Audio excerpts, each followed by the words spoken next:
বড় দূর দম ফুরাইলে যাইতে হবে আজিমপুর মানুষ রে দম ফুরাইলে যাইতে হবে আজিমপুর চিন্তা করো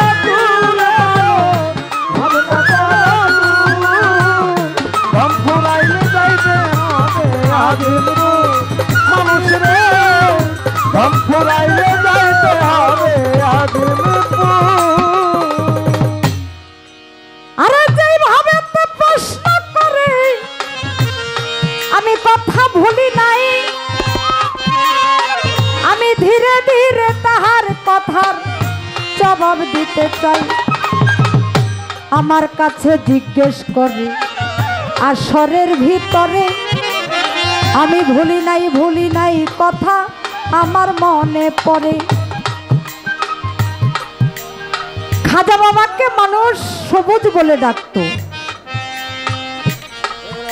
কেন সবুজ বলে ডাকতো তার আগেও আরো একজন ব্যক্তিকে সবুজ বলে ডাকতো এই যে আমরা খাজা বলে যে ডাকি ইহার প্রকৃত উচ্চারণ হইল খোয়াজা এই খোয়াজা শব্দের অর্থই হলো সবুজ খোয়াজা শব্দের অর্থই হলো সবুজ আমার খাজা বাবা যেইখানে বসতো যেই দিক দিয়ে হাইটা যাইতো মরা ঘাসও যদি থাকতো আমার খাজা বাবার পায়ের স্পর্শে সেইগুলি সতেজ হয়ে যেত এই জন্য আমার খাজা বাবাকে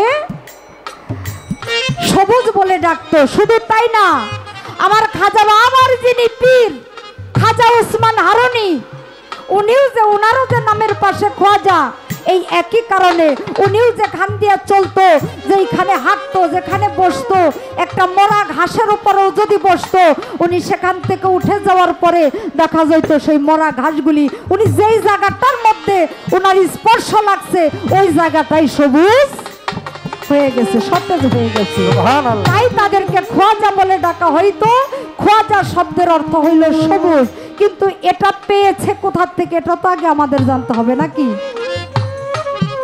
এই যে পানির মধ্যে একজন অলির বসবাস আপনারা জানেন না কে খোয়েজ খিজির রহমতুল্লাহ আলাইহি যাকে বলা হয় জিন্দা পীর তার কোনো মরণ নাই তিনি হলো অমর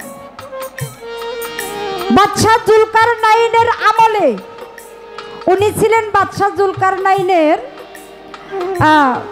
কি বলে সেনাপতি ওই সময় সারাটা পৃথিবীতে বাদশাহ জুলকারনাইনের রাজত্ব ছিল এই পূর্ব দেশে পূর্ব কোণারে পৃথিবীর উত্তর পূর্ব কোণারে এমন একটা জায়গার মধ্যে একটা দেশ ছিল যেটা খুবই অন্ধকারাচ্ছন্ন একবার উনি যখন রাজ্য পরিদর্শন করার জন্য ওই এলাকার মধ্যে গেলেন গিয়ে দেখে ওই এলাকায় মানুষ বলা বলি করে যে ওই যে অন্ধকার জায়গাটা ওই জায়গার মধ্যে নাকি সারাবান তহুরা পাওয়া যায় অর্থাৎ ওই যে আবে হায়াতের পানি এই কথা শুনে জুলকারনাইনের ভিতরে লোভ জেগে গেল লোভ জেগে উনি 40 জন যুবক সৈন্য সমর্থন নিয়ে দুইটা দল গঠন করে উনি সেই আবে হায়াতের পানির উদ্দেশ্যে বের হয়ে গেল ওই অন্ধকার এলাকার ভিতরে যখন ঢুকলো ওখানে কখনো সূর্যের আলো পড়তো না ওখানে যখন ঢুকলো এই আমার খোয়েজ খিজির ওনার নাম ছিল বিলিয়া ওনাকে ইলিয়াস নামক একজন নবী ছিল অনেক সময় তাকে নবী বলা হয় অনেকে বলে যে না তিনি নবী না তিনি শুধু একজন সৎ এবং ক্ষুধা ভীরু একজন ব্যক্তি এই ইলিয়াস নামক একজন ব্যক্তিকে সঙ্গে করে 10 জনের একটা 20 জনের একটা কাফেলা করে উনাদেরকে একদিকে পাঠানো হইল আর জুলকারনাইন উনি 20 জনকে নিয়ে একটা কাফেলা বা একটা দল করে আরেক দিকে চলে গেল এই আবে হায়াতের পানির সন্ধানে ওনারা খাওয়ার জন্য সঙ্গে করে নিলেন কি কিছু মাছ কই মাছ নিলেন ভেজে নিলেন এর কারণ কি তাজা জিনিস তো থাকবে না বাবা তাই না ভাজা জিনিসটাও অনেক সময় এটা থাকবে এই জন্য ভেজে এটাকে সঙ্গে করে ওনারা খাবারের জন্য নিয়ে গেলেন একটা পর্যায়ে গিয়ে ওই অন্ধকারে ঘটে কেউ কাউকে না দেখে ছত্রভঙ্গ হয়ে গেল। এই ইলিয়াস আর খোয়েজ খিজির ওনারা দুইজন এক জায়গার মধ্যে অবস্থান করতেছিল। ওই জায়গার মধ্যে গিয়ে যখন ওনাদের একটু নিদ্রা আসলো, ক্ষুধা লাগলো, ওনারা চিন্তা করলো এই জায়গার মধ্যে আমরা একটু বিশ্রাম করি। এখানে পাশেই দেখে যে একটা ঝর্ণার শব্দ পাওয়া যায়। তো ওনারা হাত মুখ ধোয়ার জন্য আর কিছু পানি খাবারের জন্য আনার জন্য সেই ঝর্ণার দিকে ধাবিত হইল। ঝর্ণার কাছে যখন গেল, ওই ঝর্ণার মধ্যে হাত মুখ ধুয়ে ওনারা যখন আসছে, বাবা হাত পা ধুইলে একটু পানি থাকে না, এই পানিটা ছিটা ওই যে ভাজা মাছটা এই মাছের উপরে গিয়া পড়ছে। পড়ার সঙ্গে সঙ্গে এই ভাজা মাছটা জীবিত হয়ে গেছে। যখন জীবিত হয়ে গেছে তখন খোয়েজ খিজির ওনারা আর বুঝতে বাকি নাই যে এই পানির সন্ধানই আমরা করতেছিলাম। উনি তাড়াতাড়ি গিয়ে ওই পানিটা পান করে অমরত্ব লাভ করেন। আর বাকি যারা ওই পানির সন্ধানে বের হয়ে গিয়েছিল, দলিলে তাদের কোন অবস্থায় আছে এখনো তার কোনো প্রমাণ পাওয়া যায় না। উনি যখন অমরত্ব লাভ করলেন, এই খোয়েজ খিজির যখন ওই পানির মধ্যে গিয়ে ওনার অবস্থান নিলেন, উনি আর জমিনের মধ্যে থাকলেন না, নদীর তলদেশে চলে গেলেন।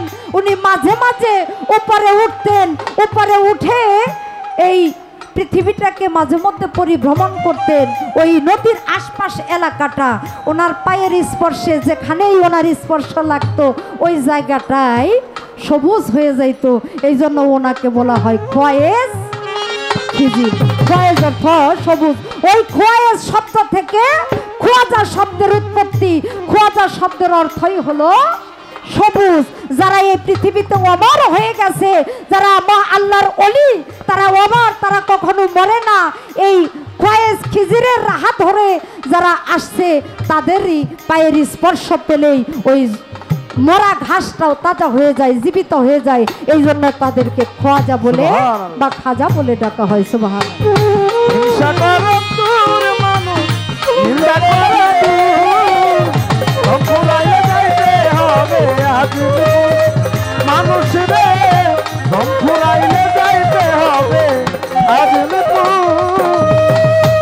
একটা প্রশ্ন করে যাব, আমি খুব ছোট ছোটই জবাব করব বাবা।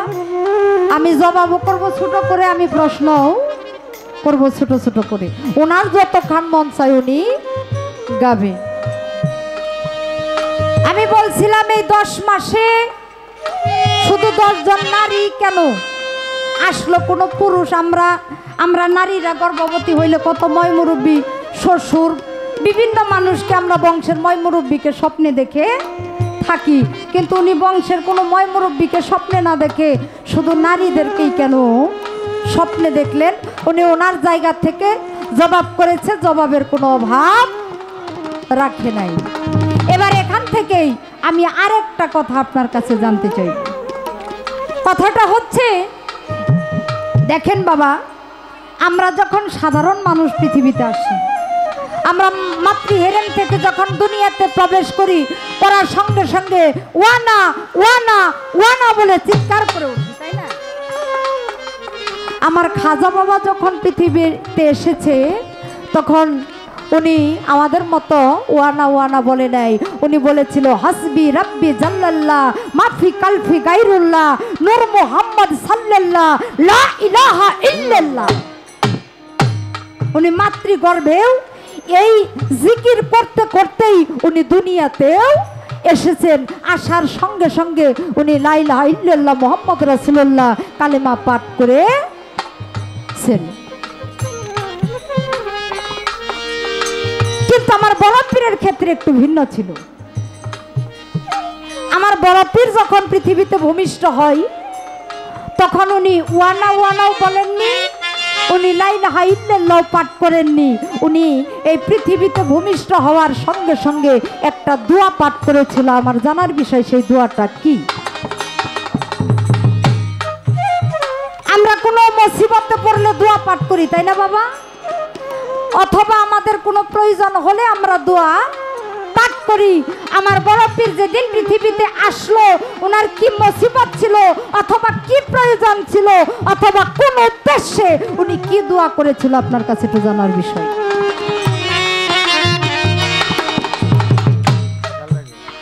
আর একটা কথা জিজ্ঞামনি বাবা, হ্যাঁ, আমার বড় পীরের যখন 3 দিন বয়স, আমাদের তো সাধারণত ওই যে পোয়াতি ঘরের কি বলে যেন ওই ছটি উঠে, আপনারা কি বলেন, ছটি উঠে বলেন, হ্যাঁ, ছটি উঠে 6 দিন কিংবা 7 দিনে, তাই না? আর একটা বাচ্চা কথা বলতে গেলেও নিম্ন 6 মাসের পরে গিয়ে অথবা 4-5 মাস বয়স হইলে তখন একটু আও আও আও আও সবে মাত্র করে, তাই না?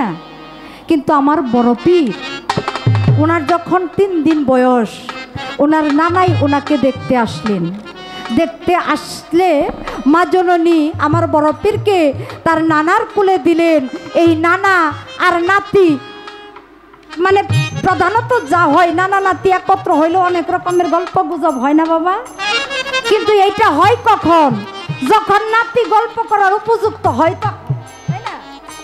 কিন্তু এই 3 দিন বয়স আমার বড় পীরের, দেখা গেল আমার বড় পীর তার নানার কোলে বসে ঠোঁট লড়াইয়ে লড়াইয়ে নানার সাথে কথা বলতেছে, আর নানাও তার কথার জবাব দিতেছে। আমার একটু জানার বিষয়, এই 3 দিন বয়সের বালক বড় পীর তার নানার সাথে কি কথা বলেছিল, তার নানা কোন কথার জবাব দিয়েছিল, ছোট করে 2টা কথা।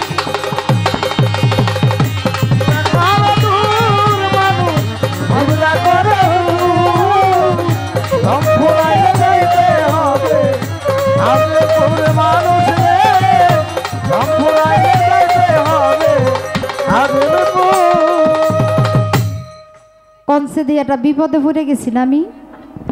এক মানুষ নিয়ে হইলো স্টেজ যাইলাম গান গাওয়ানোর লিগে, লইলাম বয়াতি, হ্যাঁ হয়ে গেল বাসর ঘরের নৌসা। হ্যাঁ, তো নৌসা তৈল পুলাই তো শেরওয়ানি নিয়ে আসছে, তা আমার লিগে একটা বেনারসি নিয়ে আসলে সে আমি উপরে একটা ভাব আছে না সব জিনিসে।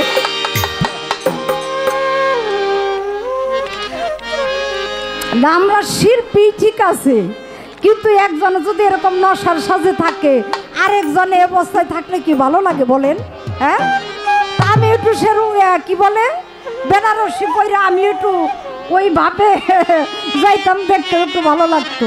হ্যাঁ, যাই হোক, যে যাকে ভালোবাসে বাবা, ভালোবাসার মানুষটাকে কতভাবেই না সাজাইতে চাই, হ্যাঁ, কতভাবেই না সাজিয়ে রাখতে চাই।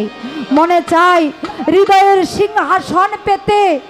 দেখেন অনেক দরবারে আমরা গেলে দেখি পীর আসবে দরবারে, কোনো ভক্তের বাড়িতে অনেক টাকা খরচ করে চেয়ার বানায় না বাজান, হ্যাঁ, মানে 2 তলা 3 তলা এরকমই চেয়ার বানায় বাবাকে বসতে দেওয়ার জন্য। ভক্তের শুধু এই চেয়ারটা না, যদি কাঠের দামি চেয়ার না, যদি সামর্থ্য থাকতো অথবা যদি এরকম সুযোগ থাকতো, তাহলে ভক্তেরা স্বর্ণ দিয়েও বান্ধা দিত। কারণ যে যাকে ভালোবাসে সেই মানুষটাকে পৃথিবীর সবচেয়ে সুন্দর, সবচেয়ে দামি, সবচেয়ে সম্মানী জায়গায় সে রাখতে চায়। সেদিক যাব না, যাই হোক, মনের আনন্দ করলাম। দেখেন খাজা বাবার পালা দিয়েছেন। খাজা বাবার জীবনী থেকে যদি 2-1টা আলোচনা আমরা না করি, তাহলে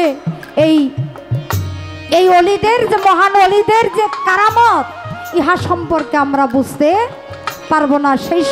সেই সাথে গুরু এবং ভক্ত কেমন জিনিস, এইটা সম্বন্ধেও আমাদের ধারণা হবে না বাজান। এই এলাকাগুলির মধ্যে রশিদ সরকার বাবা যান, পরশালী দেওয়ান বাবা যান, ওনারা গান গেয়ে আপনাদেরকে তত্ত্ব শোনাইতে শোনাইতে, জীবনী শোনাইতে শোনাইতে এমন একটা জায়গায় নিয়ে গেছে, এখন আমাদের চাইতে আপনারাই বেশি জানেন। তারপরেও শিল্পী হিসেবে যখন আমাদের দাঁড় করাইয়া দেন, তখন 2-1টা কথা আমাদের না বললেই নয়। তাই বাবা, আমার খাজা বাবার একজন ভক্ত ছিল, তিনি ছিলেন জাহাজের নাবিক। উনি জাহাজে চাকরি করেন, এই জাহাজ হইতে এই চাকরি থেকে একটা সময়ে উনি 1 সপ্তাহের একটা ছুটি নিয়ে উনি বাড়ির উদ্দেশ্যে রওনা হইলেন। বাড়ির উদ্দেশ্যে রওনা হইলেন, কিন্তু পথিমধ্যে গিয়েই ওনার মনটা পরিবর্তন হয়ে গেল।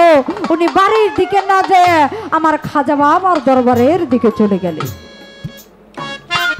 আমার খাজা বাবার দরবারে যখন গেলেন, গিয়ে আমার খাজা বাবাকে বলছে, বাবা আমি আপনার চরণে দ্বারস্থ হয়েছি, আমি আপনার হাতে বায়াত হতে চাই। আমার খাজা বাবা তাকে বায়াত করলেন। কিছুদিন আমার খাজা বাবার খানকা শরীফের মধ্যে রয়ে গেলেন।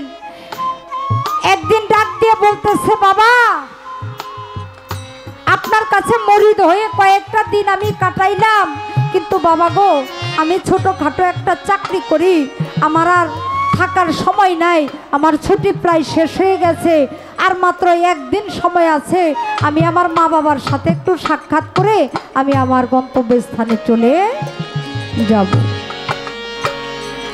আমার খাজা বাবাই ডাক দিয়ে বলল, বাবা রে চলে তো যাবা, মাত্র কয়েকটা দিন আমার দরবারে তুমি রইলা, তেমন কিছু তো তোমাকে দিতে পারলাম না।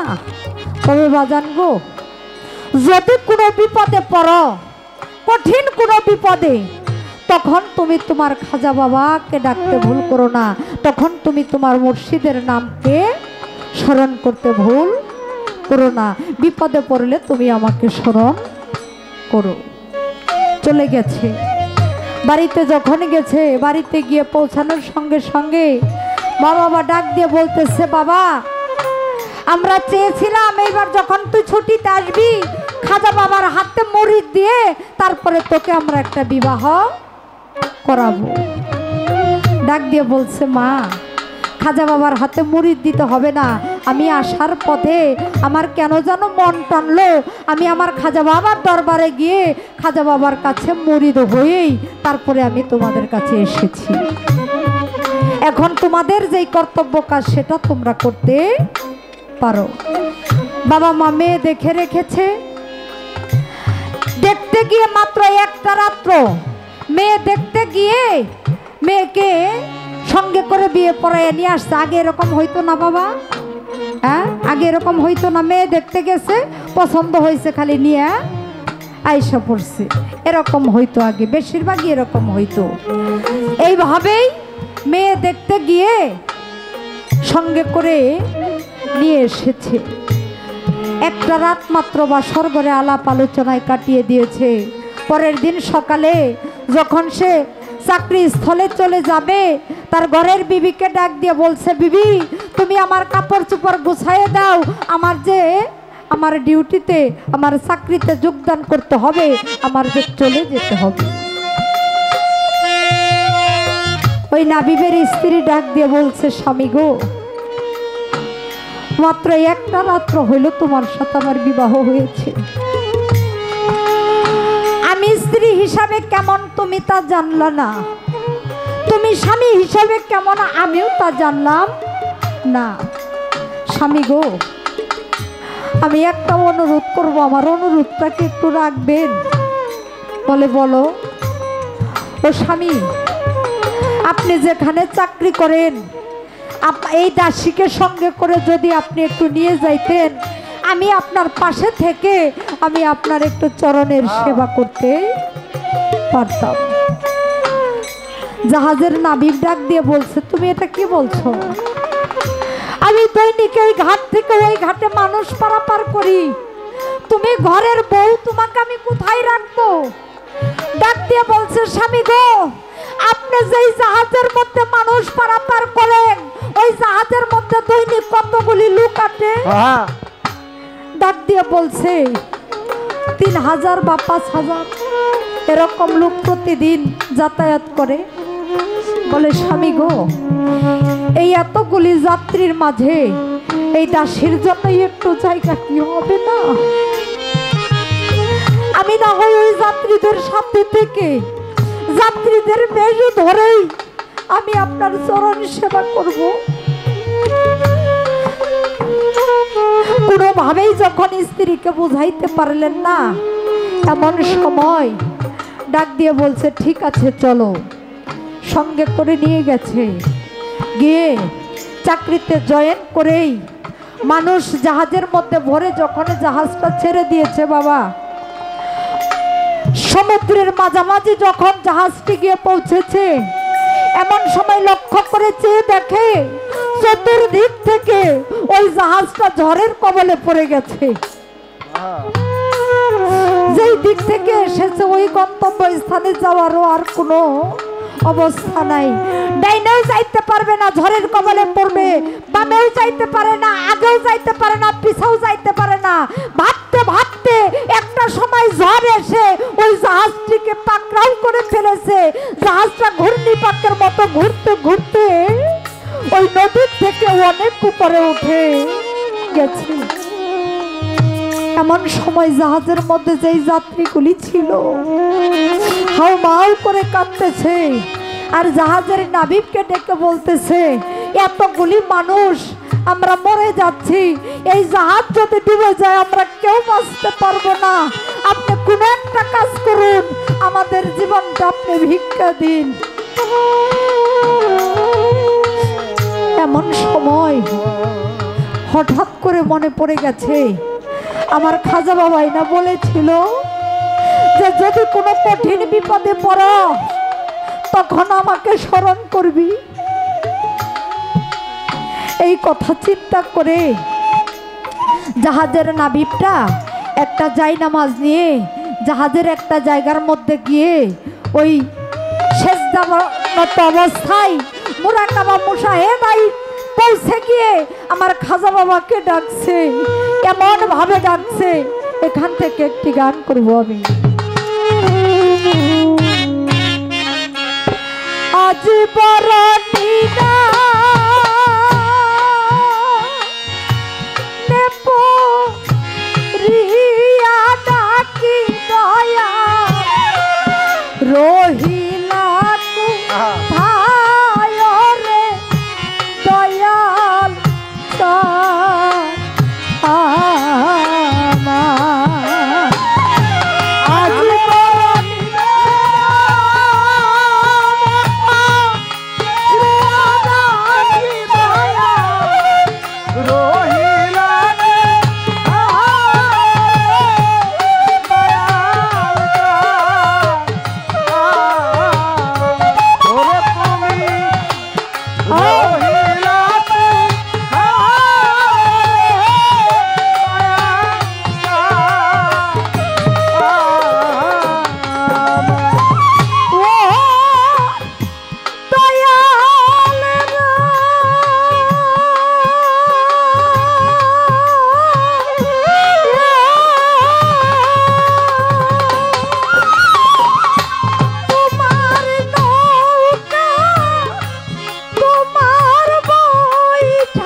শুনে নাই আসিলে তোমায় গেয়া দিতে পারে রে দয়াল চাঁদ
ভাবে যখন ডাকছে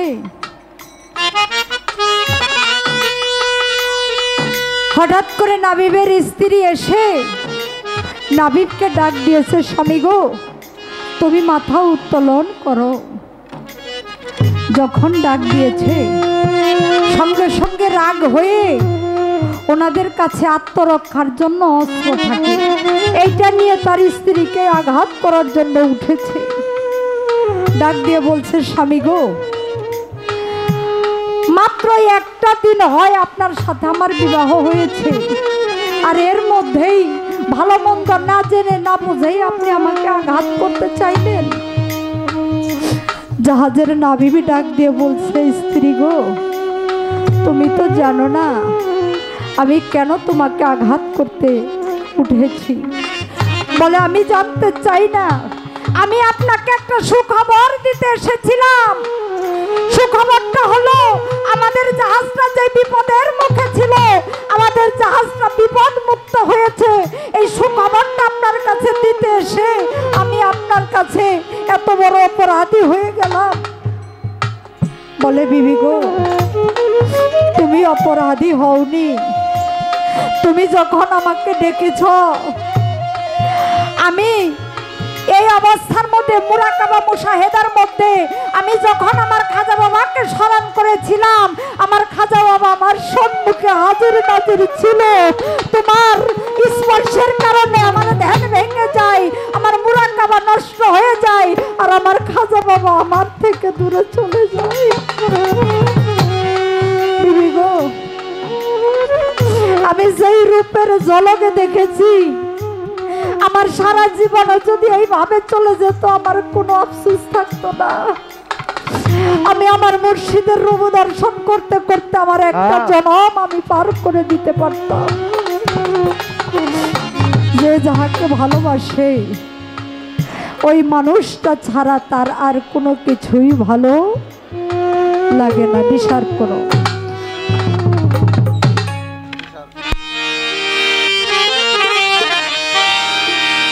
আর কি